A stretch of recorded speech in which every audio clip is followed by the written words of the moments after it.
the second we were born,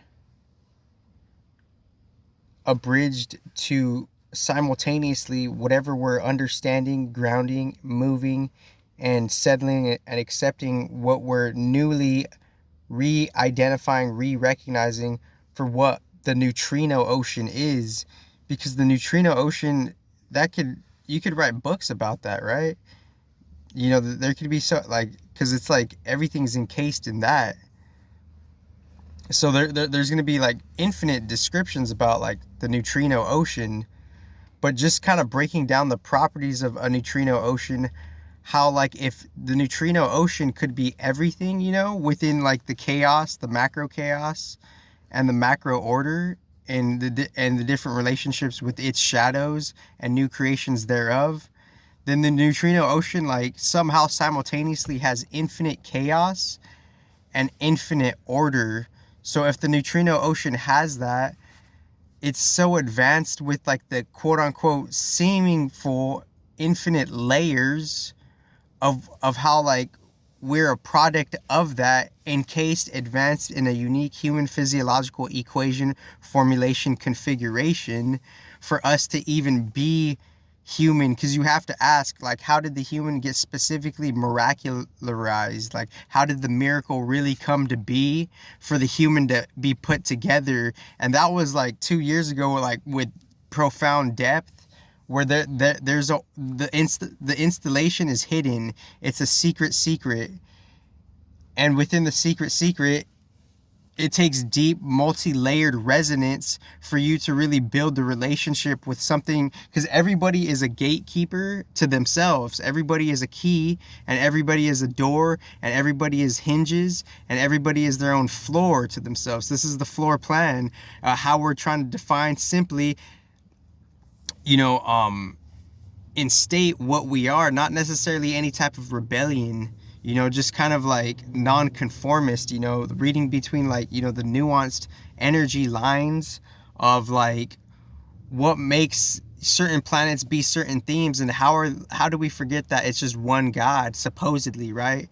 Because that, even that is kind of like turning cliche too now. A lot of these new age truths, all of them, 99% of them are probably like energetically cliche, because they're just saying it. They're just regurgitating stuff that they heard from someone else's narrative that's, ultimately ascribing to like a bigger collective energetic agenda, which is shadow like.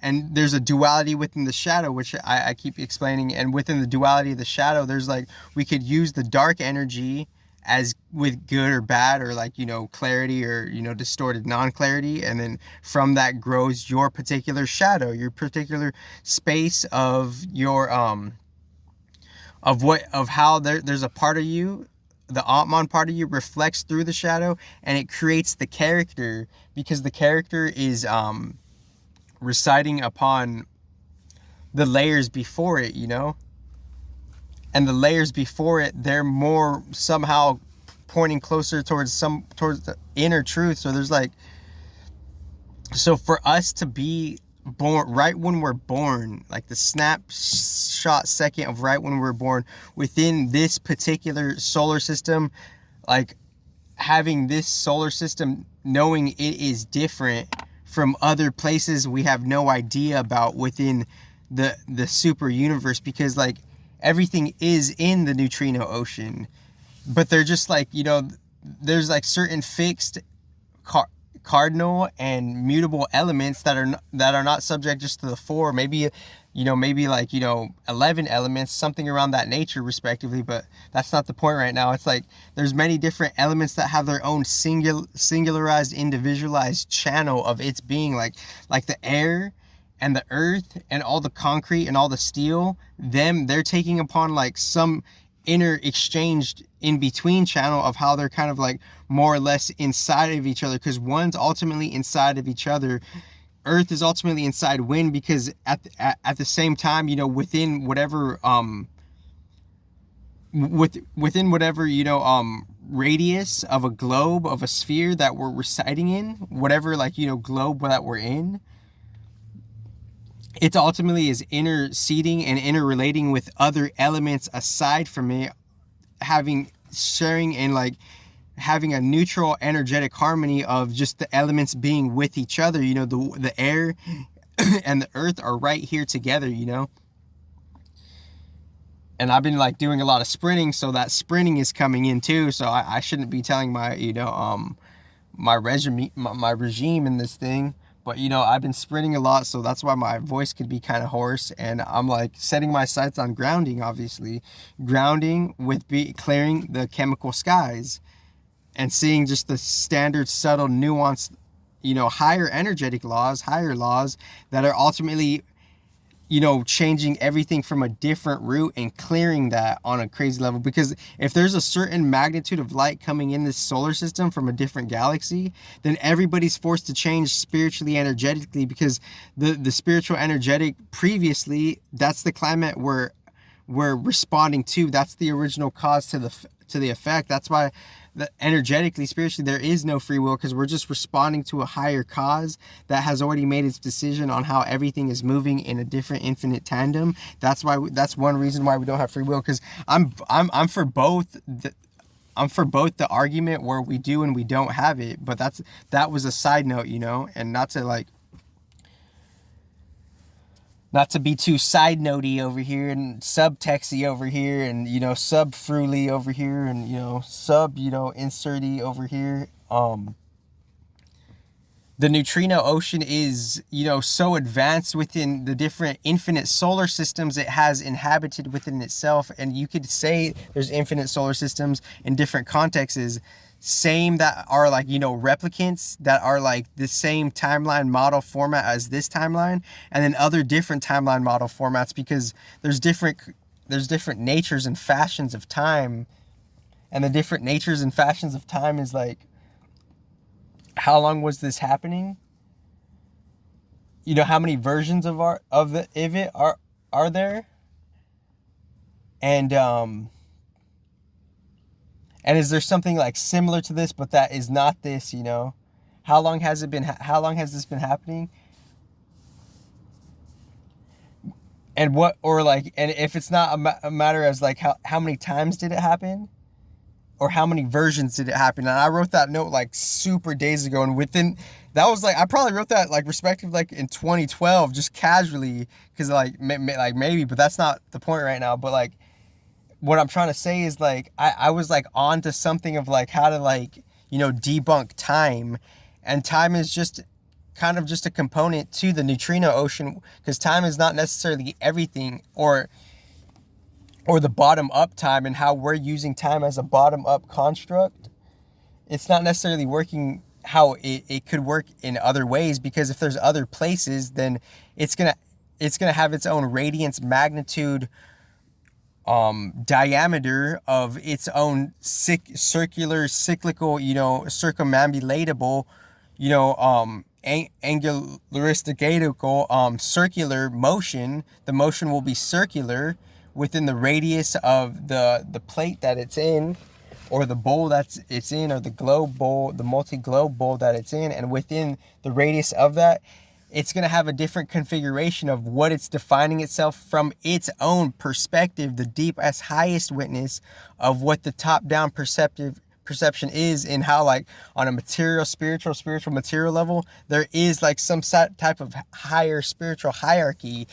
And within that spiritual hierarchy, it's just a matter of what is more closer to creator and what is more opposed to creator. But that's a big, big paradox, because, you know, the extreme oppositions, they don't follow they don't follow each other's rules. They're their own like energetic domains of beingnesses, because the energetic domains of beingness, there has to be somewhere in the neutrino ocean where there's just pure positive charge and pure, like, you know, chaos charge, because we have already, you know, amalgamated to doing that in a certain expression of the collective chaos, the tribal chaos, and the individual chaos, and then just the spiritual chemical sky chaos, which is and that's the exalted version of what I've been talking about. So everything is in the neutrino ocean, all of it, all the data, all the minds, all the egos, all the wills, and what's the other one? Minds, egos, wills. There's another one. Intellects, I guess. Oh wait, no. Memory, ego, will, intellect. That's the four. Memory, ego, will, intellect. So within that, that's those, mega versions of everybody. That's in the neutrino ocean. Everybody's memory, intellect, will, and character all being differently, and character equates to ego, or individual id self, or the self of you, or the you of self, and how we're all infinitely expressing the same fucking infinite fucking thing. So it's not about who did it first, but maybe there is, because like who is anybody to really show for it, and could we really compare on a deep advanced logistical mental, on a literal motherboard, on a literal database, on a literal firmware, could we actually see a transcript record with irrefutable, objective proof? And feel free to balance not just the human language of it, not just the human understanding of it, but seeing what we're a particle of sand in, how we're a particle of sand in the neutrino ocean. That's what we are. So because everything is in the neutrino ocean, especially everybody doing the same shit, because we're all infinitely similar. But if we're infinitely similar within the movingness of the cardinal fields to the fixed fields, then we're infinitely within transit, within infinite, destruction, meaning time, every second is already dead. Every moment has just passed to some type of abysmal realm. If not, time is stretching out, and it's making something for something else, because the different expressions and contexts of what we could actually uncover as far as transcripts and track records within a higher expression and even materialization that's being grounded and that we're climbing to. This is beyond your code in AI with my original just transcript of it, and it could be comparable. And it's not about finding just flaws in that, because even just having that notion, that kiddish notion, is that really doesn't do any justice for your energy of your energy, your self sustainability for your energies, long term. So it's just I'm not with the petty stuff. So but everything is in the neutrino ocean. That's what I'm saying. And within that, when you were exactly born,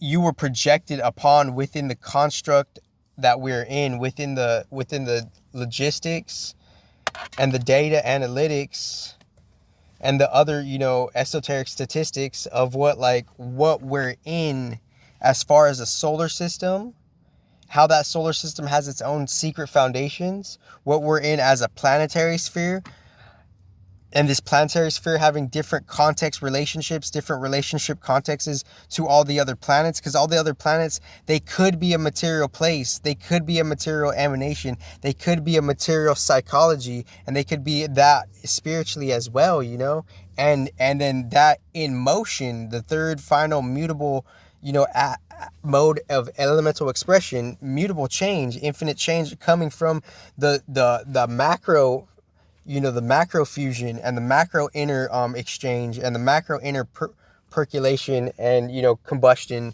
and the supreme supreme pre-combustions, where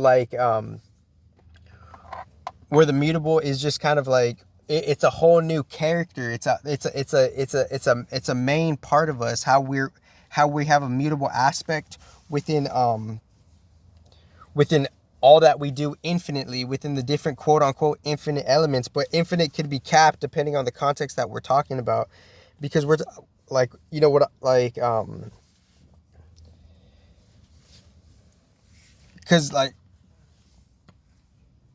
because mutable is it's not all of us. So there's this other, but it could be amplified to the square power of it, because it's expressing itself in different densities.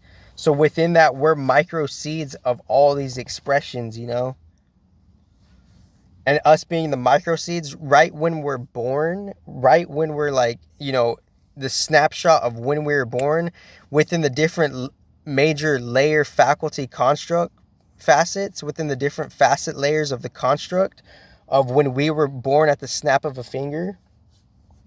We were projected upon within so many different objects and subjects within different layers, because right when you were born, something looked at you, and within all of that which was looking at you, we don't necessarily know how deep that goes. So that's like the essence of like an unknown infinity right there. And since that's an essence of an unknown infinity, like we have to undo all that was detrimental on the chemical way that we don't necessarily know, on an ancestral emotional way that's not even necessarily ours, and then God's ultimate, universal mind way, which is like the foundation that how everything is preserved. So that's how everything is preserved, is by like, that mind being self-contained and self-harmonized within all of what it's identifying itself to be one with.